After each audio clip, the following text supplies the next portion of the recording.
Welcome into the first edition of Hawk Talk. I'm Kayla Santiago, and we're at the University of Maryland Eastern Shore, and we start off with the men's basketball team, and who else but the junior and Troy Hupstead. Troy, this is really exciting to have you with us, sitting down with us today. You know, last year was your first year with Eastern Shore Hawks. This year, you're kind of a leader. You're taking that role. You're one of the upperclassmen on your team. Yep.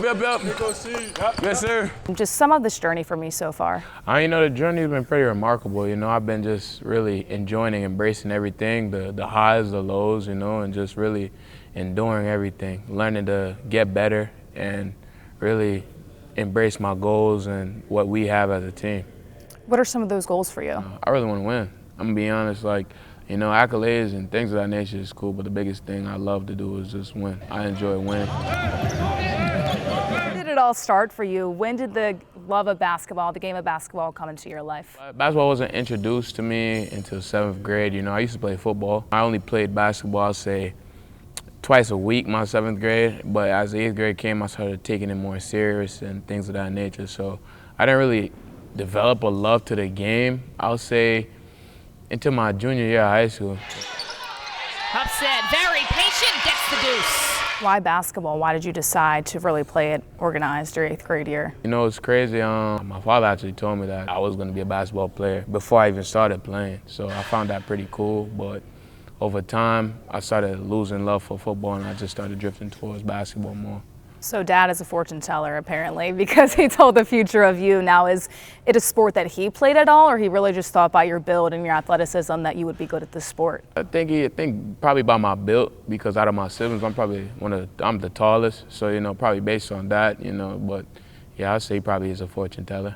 On top of that, some of your biggest motivators, whether it's coaches, other players, your family, anybody that's really helped you get to this point in your basketball career? My biggest motivator for me is probably my siblings believing in me and saying that, you know, you actually could be something, but it's just if you shift your mindset, you'll be pretty good. You actually can be something. What is that something? Where do you want to go? I actually have plans of playing professional. You know, I want to take it to the highest form of basketball I can, you know. Whether it's the league, it's just a day-by-day process, you know, learning to grow with things. And on top of that, you're also a digital media major. Why that major? Why did you choose that route? I chose that major because, you know, it's crazy. I'm not really good with technology. I'm going to be honest with you. I feel like as this generation goes, we're heading more in that direction. So as more as I find out about even this, like what you guys are doing, like this is something I actually find very fascinating. I know I'm pretty good with. So as time evolves, I feel like that's something I could definitely lean forward to doing, and I see myself doing as, you know, my basketball career winds down. And why do you think it's important for anybody playing at any level in college to have another interest, to know that, okay, one day that's also something you could get into as well? As much as we love basketball, we put the time in, whether it's 6 hours, 8 hours a day, I learned that over time, it's gonna come to an end, as even the great basketball players that are playing, eventually they retire and things of that nature. So you don't want to be kind of stuck on like your next phase of your life. Sports is kind of used to kind of get away from your personal life and, you know, put all your issues into the sport, and it helps you get better. But as that comes to an end, you kind of have to re-find yourself. But if you never lose yourself in the process of doing what you're doing, it kind of makes it pretty much easier.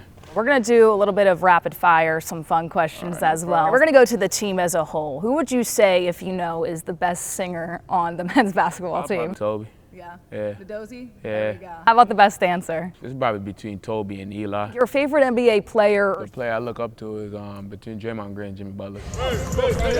Hey!